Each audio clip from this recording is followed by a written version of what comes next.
pour une première vidéo relative aux macro-commandes dans Word. Alors, imaginons que dans mes différents documents, je sois souvent amené à taper en police Arial, en taille 16, en vert, en gras, souligné et italique. Donc, j'utilise souvent ces mises en forme-là. Au lieu de m'embêter à chaque fois à aller cliquer sur les boutons correspondants, eh bien, je peux créer un nouveau bouton qui effectuera toutes ces commandes. Et ce bouton se placera au niveau de la barre d'outils accès rapide. Alors, donc, ça c'est ce qu'on appelle une macro. Une macro, c'est une commande qui regroupe plusieurs commandes. Elle est exécutable soit sous forme d'un bouton, c'est ce que je vais faire maintenant, soit sous forme de raccourci clavier, c'est ce qu'on fera un peu plus tard. Alors, pour créer ma macro, 1, je vais dans l'onglet développeur de mon ruban, donc onglet a été rajouté précédemment, et à gauche, dans le groupe code, on a un bouton enregistrer une macro. Eh bien, on clique dessus. En cliquant dessus, j'ai une boîte de dialogue qui apparaît, et dans cette boîte de dialogue, je vais simplement d'abord nommer ma macro. Et le nom que je mettrai à ma macro, c'est le nom qui apparaîtra lorsque je placerai mon pointeur sur le bouton. Alors ici, je vais l'appeler simplement par mon prénom. Remarque importante, vous ne pouvez pas utiliser la barre d'espace. Donc on ne peut pas mettre d'espace dans le nom d'une macro.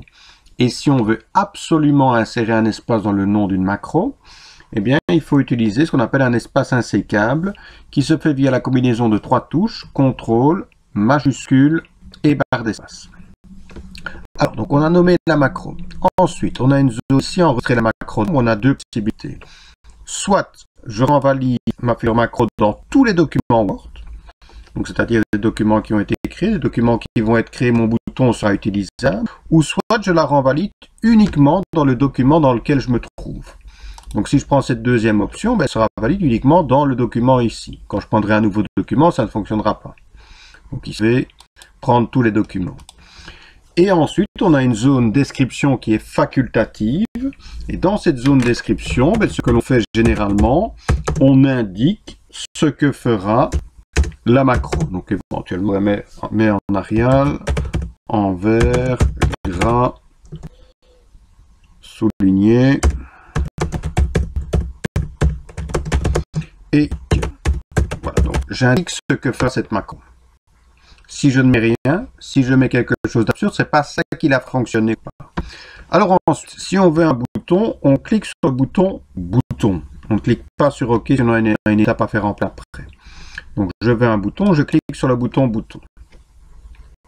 En cliquant sur le bouton bouton, je vais basculer dans la boîte qui va me permettre de personnaliser la barre d'outils accès rapide.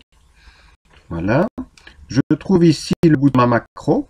Normal, point appel macro, le nom qu'on lui a donné. On clique dessus. Et ensuite, on va cliquer sur le bouton ajouter. C'est-à-dire, le bouton se rajoutera ici à droite de la barre d'outils accès rapide. Une fois que ce bouton est rajouté, je clique sur OK. Et en cliquant sur OK, mon pointeur va prendre la forme d'une flèche avec une cassette. Donc ça veut dire que Word est en train d'enregistrer tout ce que je fais. Et donc ce que je dois faire maintenant, c'est faire ce que devra faire la macro. Donc, je vais l'onglet accueil, je vais rentrer dans ma boîte police, je vais faire tous les changements souhaités. Donc on avait dit en Arial, en taille 16 points, en gras, en italique et souligné. Je vais prendre un soulignement en vert, pardon, donc je vais mettre ça en vert et je voulais souligner ça. Voilà. Donc j'ai fait tous les changements souhaités, je valide, confirme en cliquant sur OK. Et maintenant, je vais arrêter cet enregistrement. Donc dès qu'on a fait ce que devra faire la macro, il faut absolument arrêter l'enregistrement. Et pour arrêter l'enregistrement, eh bien, on peut repasser dans l'onglet développeur et dans le groupe code, cliquer sur le bouton arrêter l'enregistrement. Voilà, ça veut donc dire que on a maintenant un bouton qui permettra d'effectuer toutes ces opérations en un coup.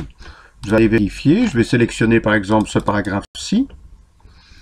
et je vais cliquer sur le bouton de ma macro qui est celui-ci. C'est le dernier bouton de ma barre d'outils accès rapide. Le bouton symbolisé par un losange entouré de 3 petits rectangles.